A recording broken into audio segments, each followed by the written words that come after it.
Le téléphone portable, smartphone et tous les autres appareils électroniques nous sont très utiles au quotidien. Risque de courbature, de fatigue générale, d'insomnie, de faiblesse sexuelle, de surdité ou de cécité, des AVC, les charges électromagnétiques des téléphones portables, smartphones ou tout autre appareil électronique sont très dangereuses pour la santé et peuvent vous conduire à la mort. Utilisez désormais les autocollants anti-radiation GIA pour protéger et préserver votre vie. Les amis, faites comme moi, Gégé Lapino, en adoptant DMA GIA.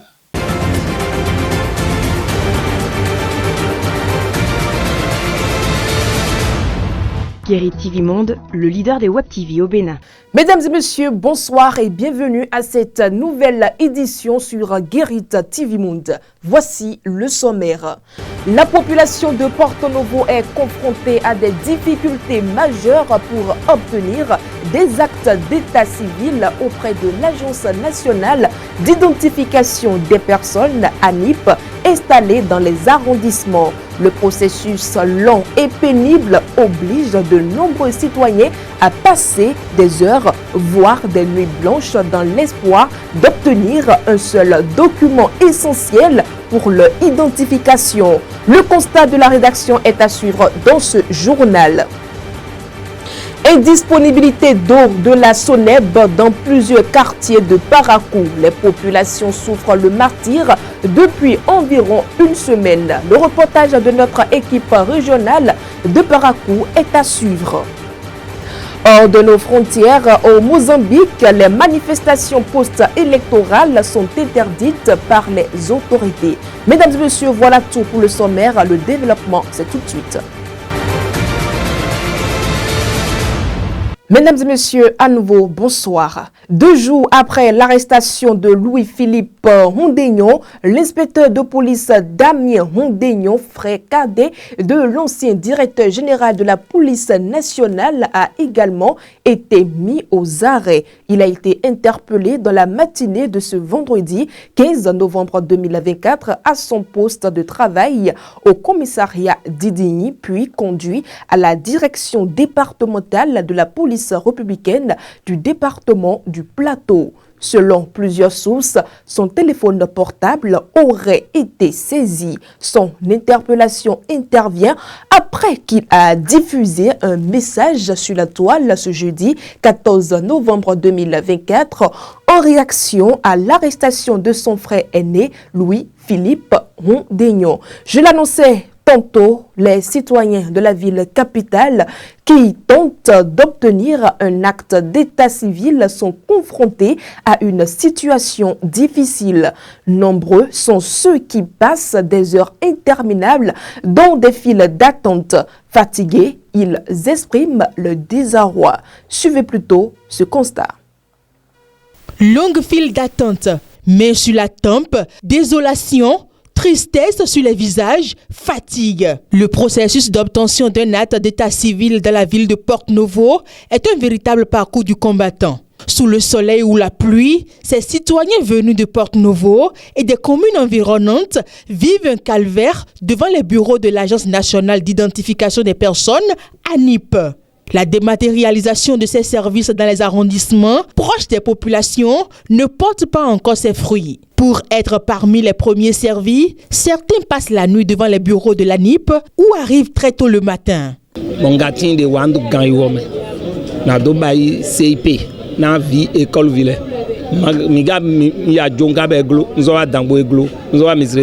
Je viens de Gbada, dans l'arrondissement de Azor-Lycée.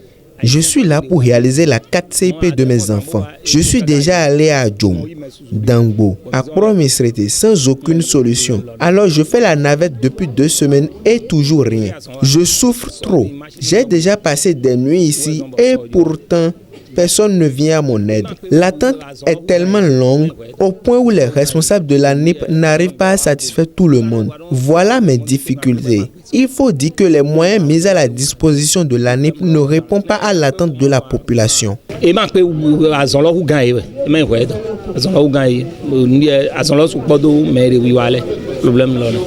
suis là pour prendre acte de décès, quoi.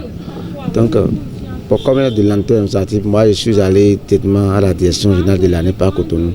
C'est là qu'ils me disent que c'est au niveau des arrondissements ou bien au niveau des mairies qu'il y a de l'année là. Donc soit il faut aller à la préfecture. Je suis revenu à Porto-Nouveau, plus précisément à DDIP, au niveau de la préfecture. Et de là, il y a une dame qui m'ont renvoyé, ils ont dit non, qu'ils ont fermé. Déjà à 11h, moi, ils ont dit qu'ils ne reçoivent plus personne. J'étais même rendu au niveau du 5e arrondissement à Gassenabala. Il y avait trop de monde. Et c'est une seule personne qui reçoit. Et vu le travail, il est découragé, il renvoie les gens. J'étais resté là-bas de 10h30 jusqu'à 14h à midi, ils ont 13h quelque chose, ils ont fermé. C'est quelqu'un qui m'a dit de venir avec beaucoup. Que c'est arrivé ici, maintenant il y a encore de monde. On me dit qu'ils ont déjà fait des listes et que les listes sont dedans. Donc depuis le matin, je suis à la recherche de la pièce. Mais jusqu'à présent, je ne sais pas comment je vais rentrer en possession de la pièce. Posé 4 ravis. Je suis en 3 mois. Je suis en train de faire. Je suis en train de faire.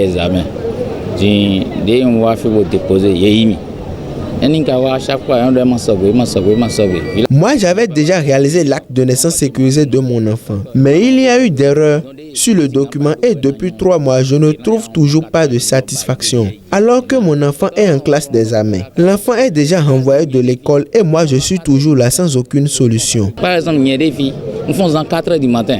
Pour le temps, ravi, il y a acte de naissance sécurisé dans le fichier. Et il y a ICEP. Je suis venu réaliser l'acte de naissance sécurisé de mon enfant. C'est la raison pour laquelle depuis des jours, je me mets dans le rang et toujours rien. J'ai tout abandonné, mes activités. Les enfants sont à la maison seuls et moi je suis ici. C'est très difficile, voire même pénible. Je ne sais même pas si je serai prise en compte aujourd'hui. Je suis ici depuis 8 heures. On était venu faire CIP, mais on n'a reçu personne. Fatigués, ne sachant plus à quel sein se vouer, ces citoyens appellent les autorités à divers niveaux à leur venir en aide. Il faudrait que les dirigeants à ce niveau puissent se réorganiser. Là où une personne reçoit, il faudrait qu'ils s'organisent. Si 2 ou 3 personnes peuvent recevoir les gens, là ce serait bon. Parce que c'est de l'antenne. Moi j'ai abandonné les enfants. Depuis le matin, avant 7h, j'étais allé à Cotonou. Et voilà une navette.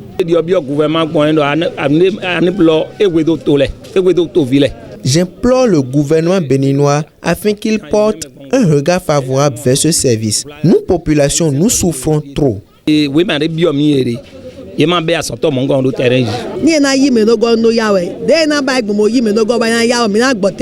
Nous supplions les autorités locales afin qu'elles nous viennent en aide. L'attente est déjà trop.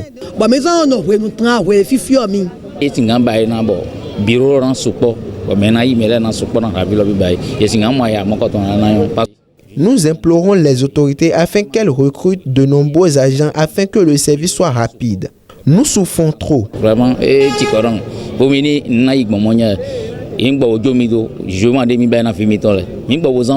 est important d'avoir des documents à jour, mais il serait encore plus bénéfique si le service d'établissement pouvait offrir une performance à la hauteur des attentes. Autre actualité, la Confédération des organisations syndicales indépendantes du Bénin, COSI Bénin, s'est exprimée sur le projet de budget de l'État pour l'exercice 2025 en pointant l'absence de dispositions financières spécifiques pour le reversement des aspirants au métier d'enseignant AME en agent contractuel de droit public de l'État ACDPE. Selon elle, cette omission compromet la mise en œuvre de la décision gouvernementale et laisse les AME dans des conditions précaires malgré leur rôle central dans le fonctionnement du système éducatif.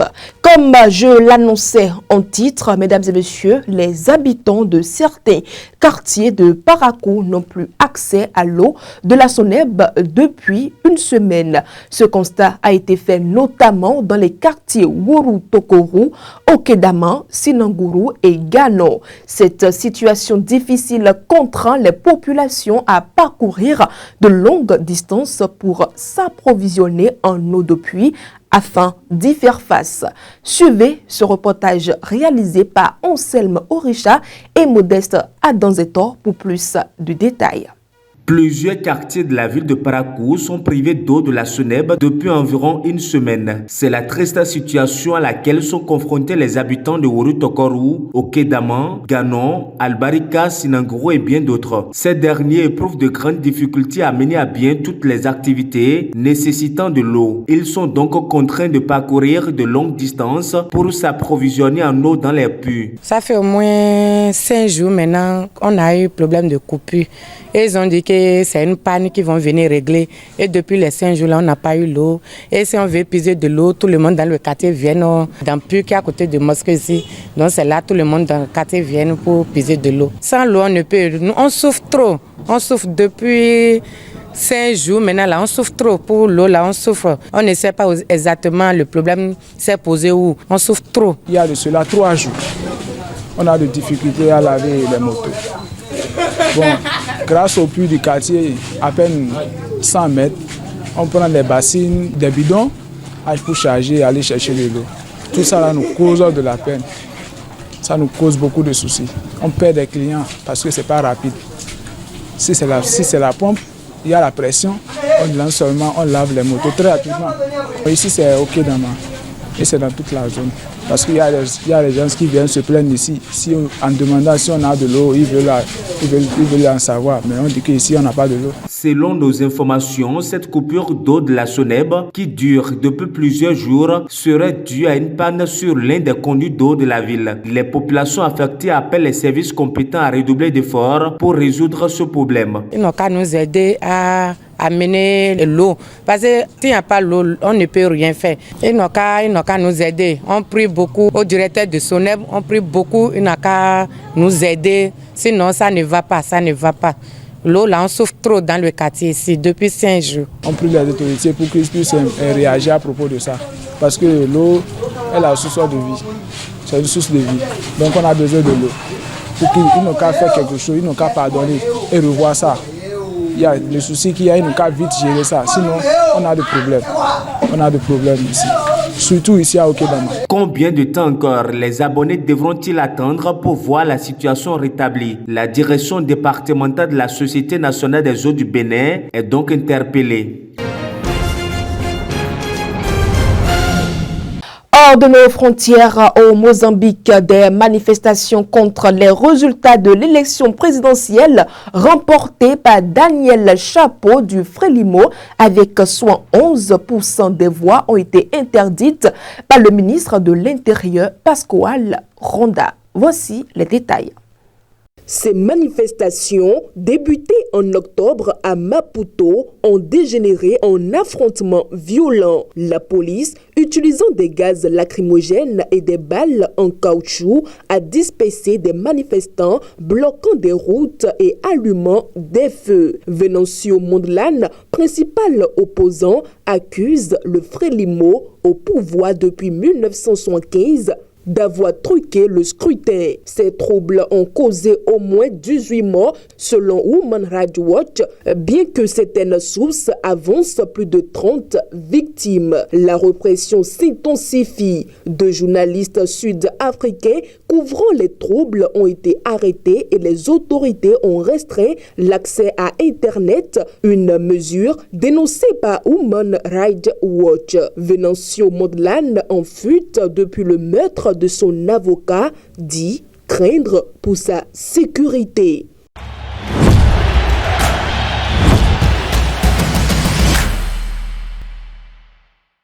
Dans l'actualité sportive de cette édition, les Guépards du Bénin ont tenu tête au Nigeria avec un score d'1 partout ce jeudi 14 novembre 2024 lors de la 5e journée des éliminatoires de la CAN 2025. Une performance qui laisse les Béninois à portée de la qualification, mais celle-ci reste suspendue à un ultime déplacement périlleux en Libye.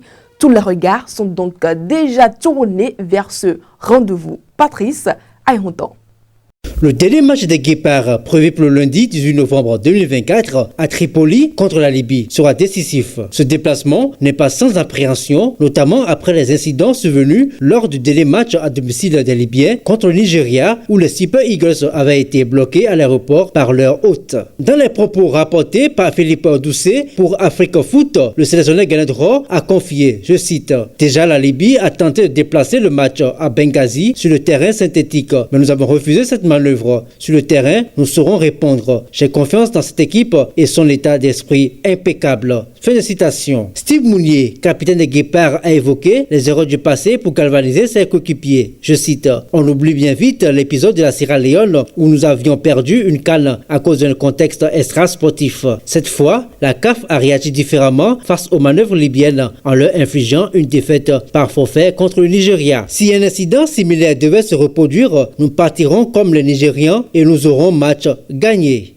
Mesdames et messieurs, c'est la fin de cette édition. Merci de nous avoir suivis et passez un excellent week-end.